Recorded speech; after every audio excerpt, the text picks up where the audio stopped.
Hi friends, my name is Chaitanya Patke and welcome back to my YouTube channel. In this video, we are going to analyze the fourth test play of the second test which concluded at the ACA VDCA Cricket Stadium in Visakhapatnam, Hyderabad between Visakhapatnam, Andhra Pradesh, I beg your pardon, between India and England. And I would like to remind Mr. Jimmy Anderson that India is not Pakistan, New Zealand or South Africa that you can bully. At the end of the third day's play in the press conference, James Anderson said that Brendan McCallum has given us the freedom to go even after 600 and we can easily chase down this target in 60 or 70 overs. The game will be finished by then. Mr. Anderson was right actually, but just a slight miscalculation on his part that the team actually won was not England, it was India. England was bundled out in just 69.2 overs at 292, giving India a massive victory by 106 runs, which is a huge margin in Test cricket. So it is a lesson for the England team management as well as James Anderson that you need to respect India in India, and we are not other teams which will be scared by the baseball approach. Yes, I was also skeptical yesterday at the end of the third day's play that due to this ideology of baseball, England need 336 runs, and in the past they have won that as well, which is a proven. They have won their 13 out of the 18 test matches before coming to the tour of India. So I was a little skeptical, but the arrogance in the James Anderson statement was mind-boggling, and the Indian team, especially Jasprit Bumrah and Ravichandran Ashwin, put James Anderson and the arrogance of the English team and the English players in their place. So all in all, a test match victory to savor, a test match victory to cherish. England began the day at 67 for 1 in 4 overs. They needed 332 runs. I beg your pardon, I mentioned 336 for an improbable victory. Akshar Patel cleaned up he got Rehan Ahmed LBW for 23. Ahmed played pretty well considering the fact that he was night watchman, and in his 23 he smacked 5 boundaries as well. So he was very proactive and he looked for the scoring opportunity, but you cannot expect much from a guy like Rehan Ahmed, who is just playing his third test match and coming in on as a night watchman. Oli Pope also looked played brilliantly well for his 23. He must be kicking himself in the dressing room for letting go of such an opportunity, but a magnificent catch by the Indian captain Rohit Sharma in the slips of the bowling of Ravichandran Ashwin. He took couple of great catches, including the one of including a blinder in the first innings as well. So all in all, excellent captaincy by Rohit Sharma as well. He rotated the bowlers nicely, and the catch was actually pretty sharp. The ball was coming down pretty quickly to the ground.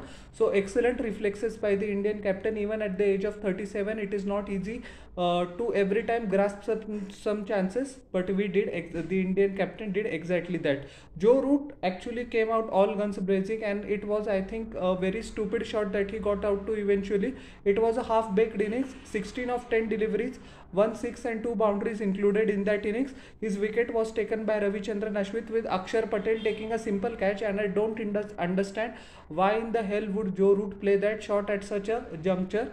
Now I am just deviating from the analysis of the fourth day's play because as we know that baseball has brought lot of success to English cricket, and an old school batsman like Joe Root also 1.5 years ago completely experienced freedom which wasn't given to him by previous team management in the English test squad. He has also rebranded his game. I remember he played a lap sweep in Australia in Ashes last year as well as in the series against England. So he has drastically acclimatized himself to the baseball concept. But what if we saw the Joe Root which was before baseball or pre-baseball? This Joe Root wouldn't even dare to play such kind of shot, but it is what it is. He played the shot and he paid the price, and yeah, you win some, you lose some. But if we played with that old Joe Root mentality, he definitely would have won. At least he could have scored an 100, and the margin of defeat for England could have been much less. Ben Stokes, a minefield run out, he took the chance on Shreyas Iyer. Sam was running pretty casually and he paid the heavy price. He was run out on 11. He smacked one boundary. Johnny Bairstow scored 26 of 36 deliveries, which included 5 fours, by the way, couple of crisp cover drives. But anyways, he also couldn't sustain his momentum due to the brilliance of Jasprit Bumrah. Excellent in-swinger, which Johnny Bairstow had absolutely no answer.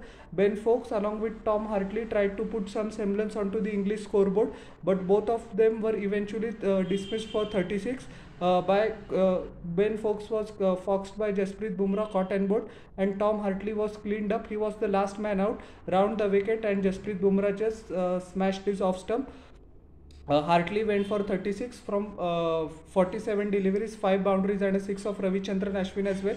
So he tried to hold fort. He scored 34 in the first test match as well, mind you. Shoaib Bashir was out from a ball of Mukesh Kumar, fiddled outside the off stump with simple catch to Shrikar Bharat, and James Anderson smacked one nice boundary of Mukesh Kumar, but he was out on 5. So all in all, 106 runs, a great margin, and England will be actually kicking themselves, because if they had applied some of their brains, and if due to their arrogance of baseball and due to the overconfidence in baseball, they could have just a little bit deviated from that ideology and used their brains, who knows, the result might have been different, could have been different, because there weren't any demons in the pitch.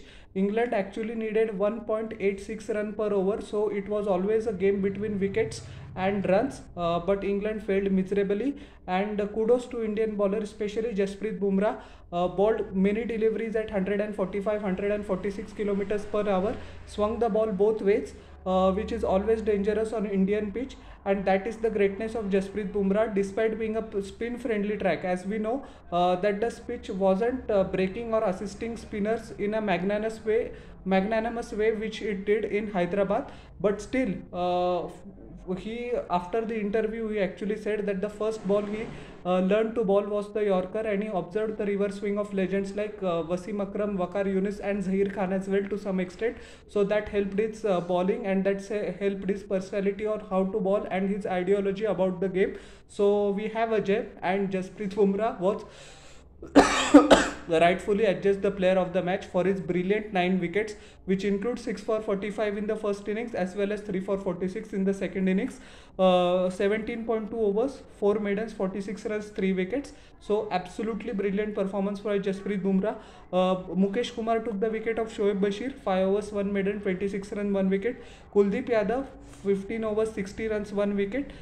He actually took the wicket of Zach Crawley when he was looking very dangerous, and Ben Stokes, actually to hide the importance of his own performance or of his own team's performance, actually said that the DRS didn't work properly on the wicket of Zach Crawley. If the same ball was actually missing, no complaint would have been done by the English captain, but because he has to find scapegoats and his arrogance is at such a high level that he couldn't even admit their team's mistake, and baseball has faltered on the Indian frontier in the second test match, so he is giving such lame and stupid excuses.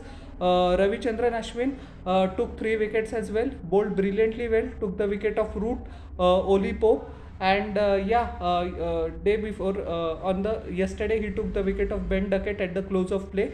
499, just one shy of that 500 magical mark. Hopefully everyone expected that it will happen in this game, but no issues, it will definitely happen in Rajkot. And Akshar Patel actually took the wicket of Rehan Ahmed, 14 overs, 1 maiden. He was pretty expensive, but it is what it is. Some bowlers will be expensive, but Akshar Patel is a proven performer, and hopefully he will perform well in the Rajkot test. 75 runs, 1 wicket. So all in all, a comprehensive victory for Team India, and the arrogance of baseball is completely shattered. So how did you like my analysis of the 4 days play? Please tell me in the comment section below, and don't forget to like, share and subscribe to my channel, and press the bell icon for further notifications. We'll meet in the next video. Till then everyone, bye, take care.